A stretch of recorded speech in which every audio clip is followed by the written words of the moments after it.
Olá, seja bem-vinda, seja bem-vindo a mais um vídeo aqui no canal. Eu sou Armando Vernalha Júnior, fotógrafo, cinegrafista, professor, youtuber, músico, tomador de café, entre outros líquidos. E você que acompanha com frequência este espacinho da internet deve estar notando uma diferença na imagem e talvez no som.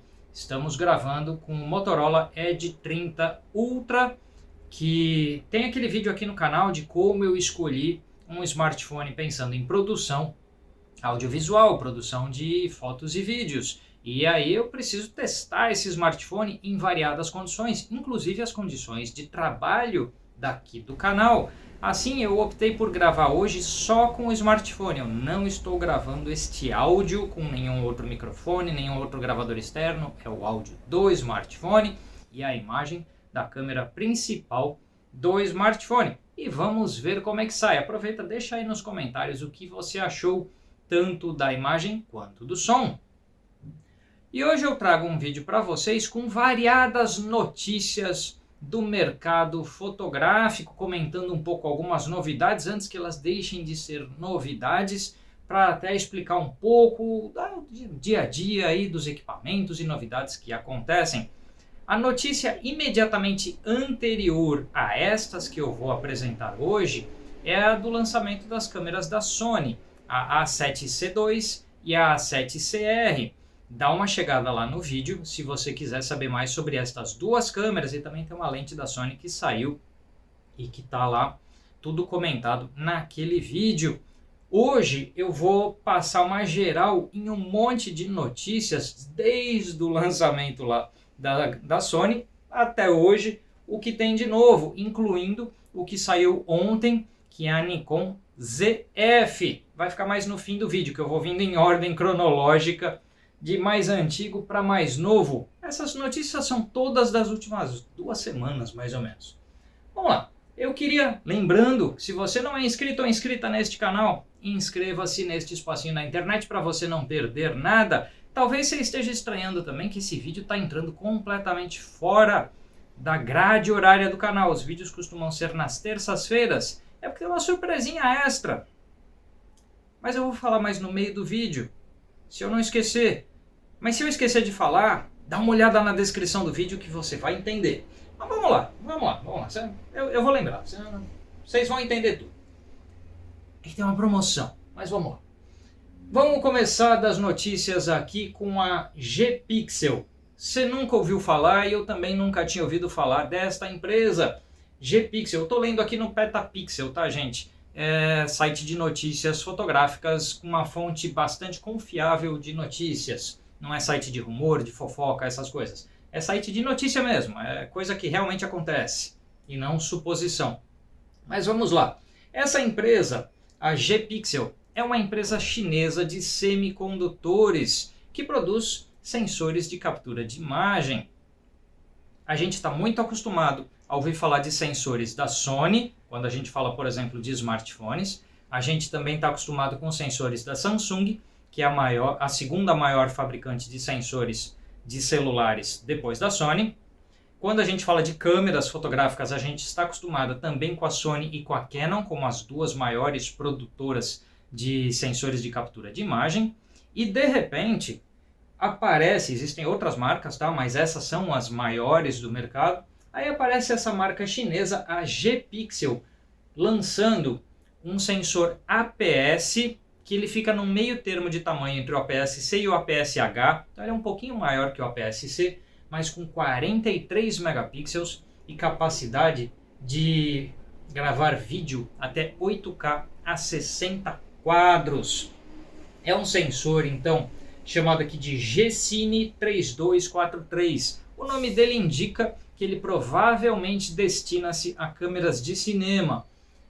E com essa capacidade de 8K a 60 quadros, o formato APS-C, que é muito próximo do formato Super 35 do cinema. Então dá a entender que esse deve ser um sensor para câmeras de cinema. Mas 43 megapixels, gravação de vídeo em 8K, de uma empresa não muito tradicional ou familiar para a gente, o que é interessante notar, porque a gente primeiro viu, em termos de indústria de imagem chinesa, a gente viu primeiro as lentes, porque a gente tem visto marcas de lentes, como a Viltrox e outras, surgindo na China. E agora a gente vê o surgimento de uma indústria de semicondutores de altíssima qualidade, de altíssima densidade de pixels, porque 43 megapixels, vamos lembrar que o sensor APS-C de maior resolução que a gente conhece é o da Fujifilm X-T5, da XH2, que tem 40 megapixels, e o da Canon R7, que tem 32,5 megapixels. Então você está falando de 43 megapixels com capacidade de gravação 8K a 60 quadros. Isso é bastante coisa e essa é uma notícia muito interessante. Outra notícia interessante, nada a ver com sensores de captura de imagem, é que a Fuji andou dando uma retrabalhada na sua linha de médio formato, incluindo uma nova câmera, que a gente já vai falar, e novas lentes. A Fuji GF 30mm e a 110mm Tilt Shift. Eles estão lançando lentes com controle de tilt e controle de shift, que são os controles de deslocamento, o shift, e inclinação do plano de foco, que é o tilt, para principalmente fotógrafos de arquitetura, fotógrafos de gastronomia, de produtos em estúdio, que têm a necessidade de um controle super preciso da profundidade de campo, da focalização, da inclinação do plano de foco e assim por diante.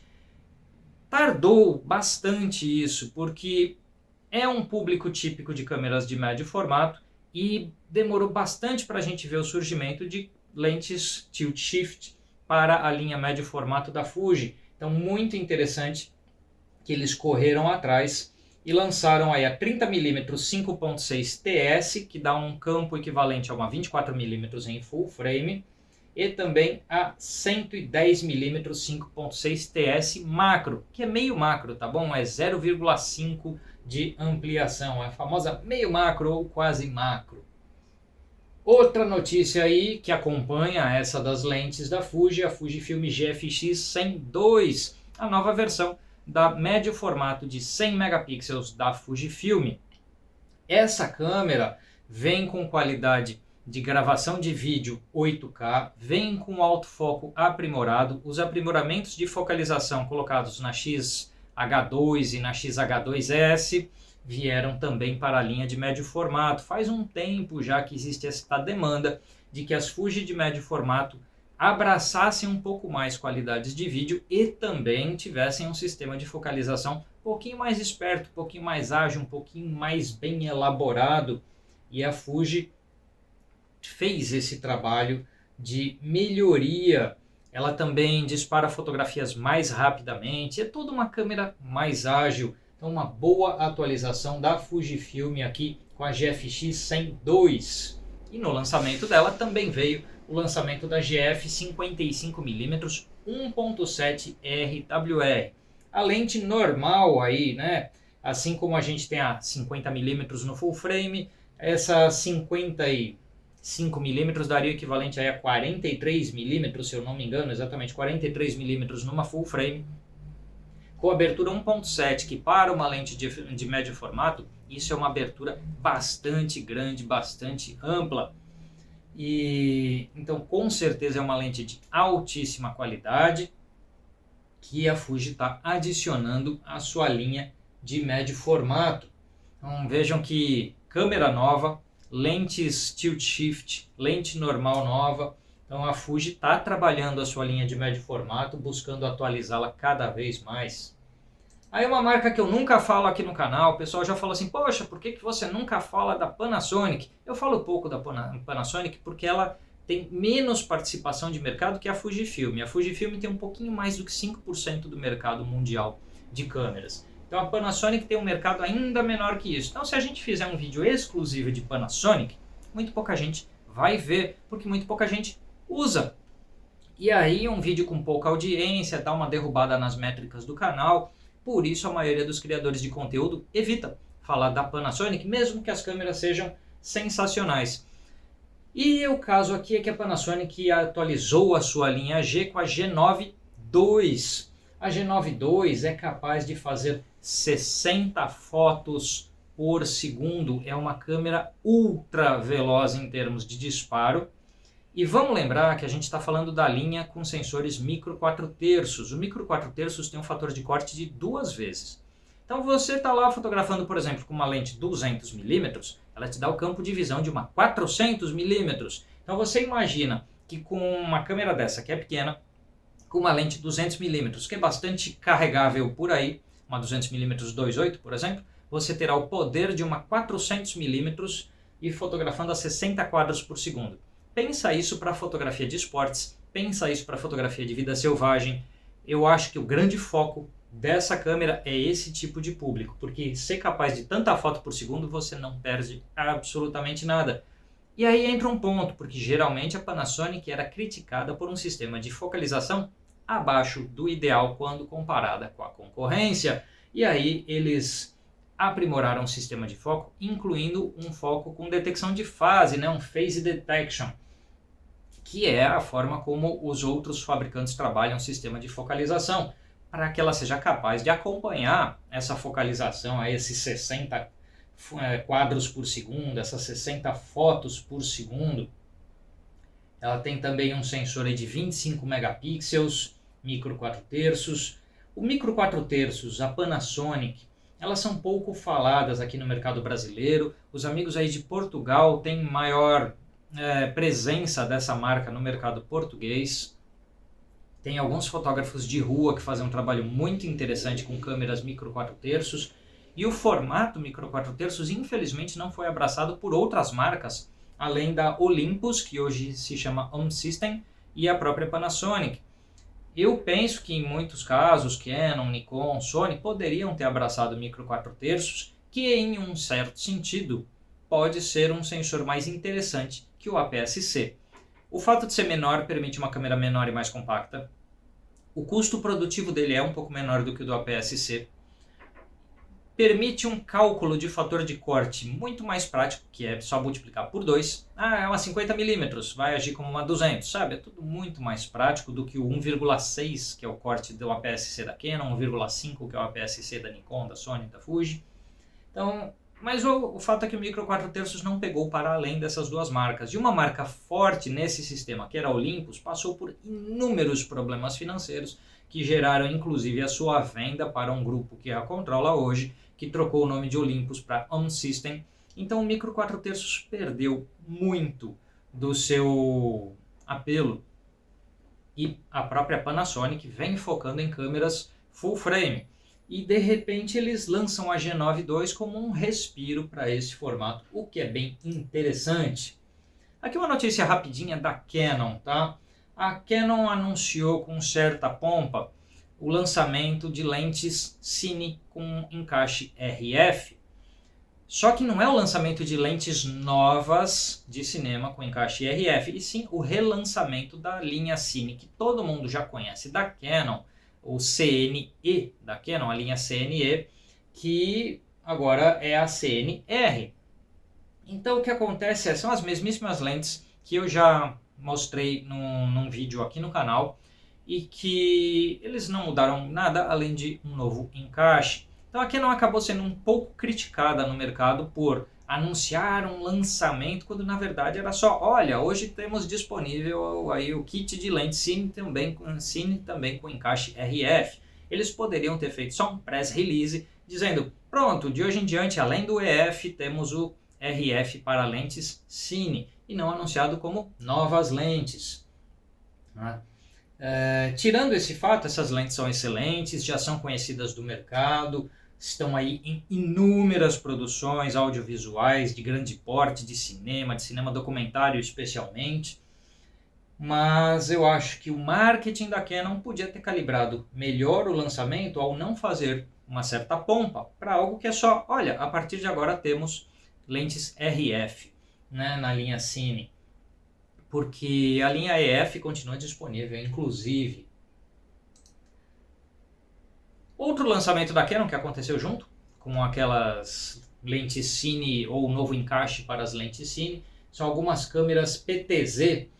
E aí eu queria perguntar para vocês o seguinte, eu não entendo um absoluto nada desse tipo de câmera, mas isso é um movimento de momento muito interessante que eu quero saber se vocês têm curiosidade, coloca aí nos comentários porque eu vou estudar para trazer isso para vocês. A primeira vez que eu tive contato com câmeras PTZ foi na gravação de um curso online em que, de repente, ao invés de cinegrafistas dentro do estúdio, tinha câmeras PTZ controladas remotamente por uma mesa de operação. E mais recentemente eu participei de um podcast da Sigma. Eu vou deixar o cardzinho aqui. Eu fui lá nos estúdios da Sigma participar de um podcast e lá também o podcast estava sendo gravado com câmeras PTZ e vários outros podcasts estão equipando seus estúdios com esse tipo de equipamento.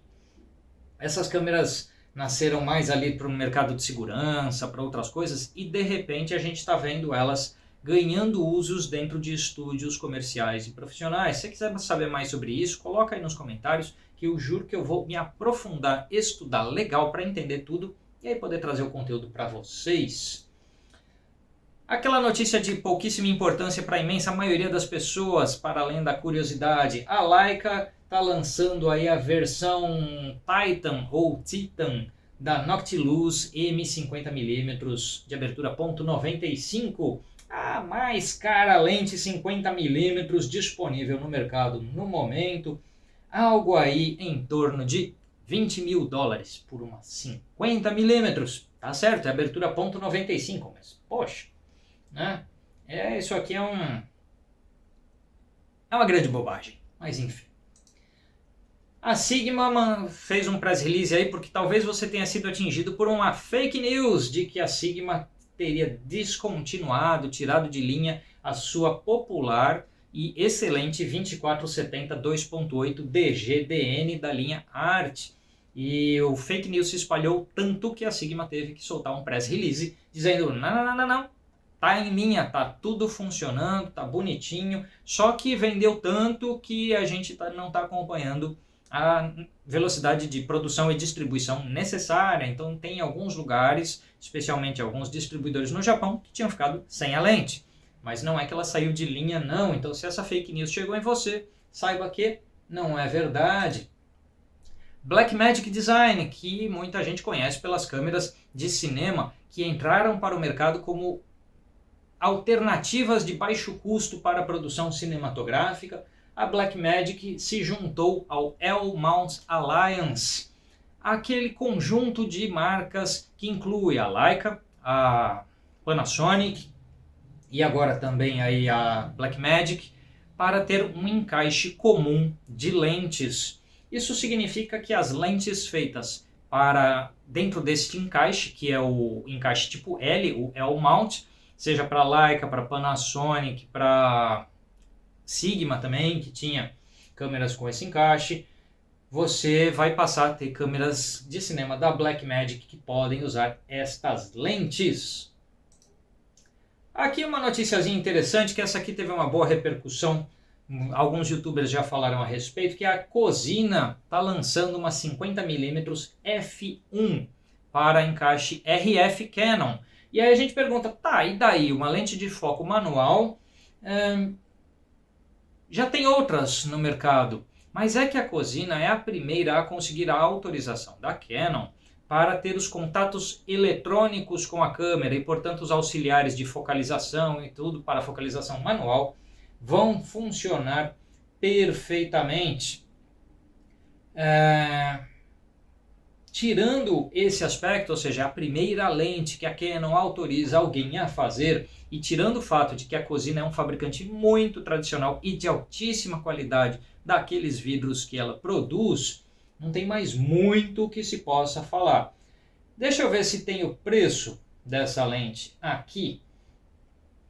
Se tem preço, acho que não tinha o preço ainda quando saiu essa matéria. Eu vou colocar no texto aí por cima do vídeo se já saiu o preço dela no momento em que esse vídeo chega no ar, tá bom? Mas de qualquer forma é interessante que a 50mm f1.0, eu tenho certeza que ela custa muito menos do que aquela Leica que eu falei agora há pouco. Vamos falando um pouco mais de lentes aí, essa marca que eu nunca tinha ouvido falar, na verdade tinha visto uma outra coisa, mas não me aprofundei, que é a Sirui ou Sirui, não sei. Lançou uma linha de lentes aí chamada de Sniper Primes. Eu só tenho duas coisas a dizer. Essa marca ela é mais ou menos conhecida por lentes aí de um preço bastante mais baixo, incluindo algumas lentes de cinema que custam menos de $500 e tal. Mas, em termos de design, poucas vezes na vida eu vi uma lente tão feia quanto essa linhazinha de lentes brancas aqui da Sirui. Parece um cano de PVC. E chamar um jogo de lentes de sniper eu acho de uma infelicidade terrível. Porque assim, gente, tem que parar com essa história de ficar fazendo trocadilhozinho de coisas armamentistas com fotografia. Essa ideia de que fotografar, usa-se o termo shoot, já é estranho na minha opinião. E aí a pessoa me pega, né, o marketing do fabricante me faz uma lente chamada sniper. É muito infeliz isso aí, na minha opinião. O que você acha disso? Acha que eu estou errado tal? Comenta aí, coloca nos comentários a sua opinião sobre isso. Eu acho um nome infeliz para dizer o mínimo. Falando em novas lentes, olha mais uma marca de lente chegando ao mercado com um nome muito, muito estranho, que é a Typosh, ou Typoc, ou Tipoc. Não faço nenhuma ideia da pronúncia disso aqui, mas está lançando aí uma 35mm e uma 28mm aí de aberturas f1.4. Essa 28.4 me interessou, mas aí eu fui ler a matéria e descobri que essa lente está sendo lançada para Leica, o encaixe tipo M da Leica. Aí eu já não tenho tanto interesse, né? E eu acho que a maioria de vocês também não. Mas para você aí, que é usuário Leica M, acabou de sair essa lente, aí a Typoc, Tipoc, Tiposh, não sei falar. Se você tem uma sugestão, coloca aí nos comentários. Depois eu vou ver se o Google me ensina a pronunciar isso. E ali a linha de lentes Cimera 35mm e 28mm 1.4. É capaz que logo a gente vai ver essas lentes aparecendo aí para Sony, para Fuji, para, sei lá, para Nikon, para Canon. Tá? Eles disseram aqui que Cimera significa do grego hoje. Today, está em inglês aqui, ou hoje. E o Tipoc aí, a empresa é chinesa, mas os termos estão todos baseados em grego. Seria de Ti, ou THI, ou Tai, não sei, mas Epoch, que seria algo como o seu ponto, sua visão, seu ponto de vista, algo assim. É a historinha que eles contaram aqui. Se é verdade, eu não sei, mas saiu essa lente aí e eu nunca tinha ouvido falar nem desse fabricante, nem desses termos. Falando na Leica, já que falamos bastante deles nesse vídeo aqui, eu não sabia disso, embora eu tinha uma desconfiança, mas aqui houve uma confirmação. A Leica opera a maior rede de galerias do mundo. Não basta ter algumas das câmeras mais caras do mundo, algumas das lentes mais caras do mundo, ela também é a dona da maior quantidade de galerias de arte no mundo, as Leica Galleries. E isso veio numa entrevista aí que foi dada. Eu vou deixar links dessas notícias tudo aí na descrição do vídeo. Vocês entram no Petapixel, coloca lá na busca deles Leica, que vai vir a notícia. E eu achei bastante interessante, porque eles têm uma série de galerias espalhadas pelo mundo. E a gente chega na última notícia de hoje, que é a Nikon lançou a ZF, que é a ZFC Full Frame, ou a Z6 II Retro, chama como quiser. Vamos pensar um pouquinho nas coisas interessantes dessa câmera aqui. Bom, a Nikon já tentou lançar uma câmera retro há mais tempo com a Nikon DF, que não deu assim muito certo na época do seu lançamento. Não vendeu muito, é um item bem raro de se achar por aí. Aí, tempos depois, já em momentos mirrorless, ela lança a ZFC. E a ZFC foi um grande sucesso. Eu não sei se vocês sabem, mas o grande êxodo de usuários Nikon, a marca para onde... Se você pegar todo mundo que desiste da Nikon, para onde essas pessoas vão? Uma grande parte, um contingente grande de usuários Nikon vai para Fuji. Por que desse apreço e tal, eu não faço ideia. Você aí que usava Nikon e foi para Fuji, coloca nos comentários por que você fez isso. Por gentileza, porque eu quero saber, quero entender esse movimento. Eu sei que é comum, eu conheço alguns ex-usuários de Nikon que foram para Fuji. E aí eu queria saber o motivo. Quando a Nikon lançou a ZFC, essa câmera sozinha, que eu tenho review aqui no canal, dá uma chegada lá no review, câmerazinha com design retrô, mas com bastante tecnologia moderna embarcada. Quando a Nikon lançou a ZFC, ela bloqueou muito dessa migração de usuários para a Fuji, porque muita gente ficou na Nikon mesmo. Só que, desde aquele momento, se diz que a Nikon poderia lançar uma full frame com design retrô. E aí, com algum atraso, chega a ZF. No lugar daquela antiga DF, entrou a ZF. E o que tem assim de bom e de ruim para falar da Nikon ZF? Primeiro, há de se dizer que muitas das pessoas que escolhem a Fujifilm, que escolhem essas Nikons retrô, como a ZFC, a antiga DF, agora a ZF, escolhem pelo design. Não só por capacidade técnica da câmera, mas também pelo design. Então, a câmera é um elemento visual nas suas viagens, está pendurada lá no seu ombro, é parte do seu look de viagem, é parte do seu estilo. Você cobre eventos para um certo público e gosta daquele design em relação a como ele se localiza naquele evento e assim por diante. Então, muita gente compra Fuji e compra Nikon retrô pelo visual. Então vai ter gente que vai olhar Z6 II e Nikon ZF e apenas pelo visual pagar um pouco mais caro pela ZF. Já olhava a Z50 e a ZFC e preferia a ZFC. Ou entre Canon, Sony e Nikon preferia a Fuji por esse tipo de razão. Então muitas vezes a câmera é quase como um acessório de moda, um acessório de estilo. É como relógio de pulso. Quase ninguém mais usa relógio de pulso porque o celular cumpre com essa função. Mas quem ainda usa relógio usa por quê? Porque é um complemento de estilo. Não estamos falando de smartwatches, né? Mas relógio mesmo. Então é um complemento de estilo e assim por diante. Então muita gente vai para uma câmera fotográfica com essa ideia. E muitas dessas pessoas são produtoras de conteúdo online para Instagram, TikTok, YouTube e assim por diante. A ZFC tinha um ponto certeiro nisso, que era o monitor articulado que vira para quem está gravando o conteúdo. E a ZF tem essa característica. Então ela une design retrô, o que entra com essa ideia de um acessório de moda, de estilo, de visual atrativo, com capacitações técnicas interessantes, porque ela tem um monitor articulado para quem produz conteúdo, tem o IBIS, ou seja, o In-Body Image Stabilization, tem um sensor moderno de 24 megapixels, que é o mesmo que está dentro da Z6 II. Ela tem um processador novo, que é o Expeed 7. Então, assim, eles uniram a máxima qualidade, a máxima tecnologia da Nikon hoje.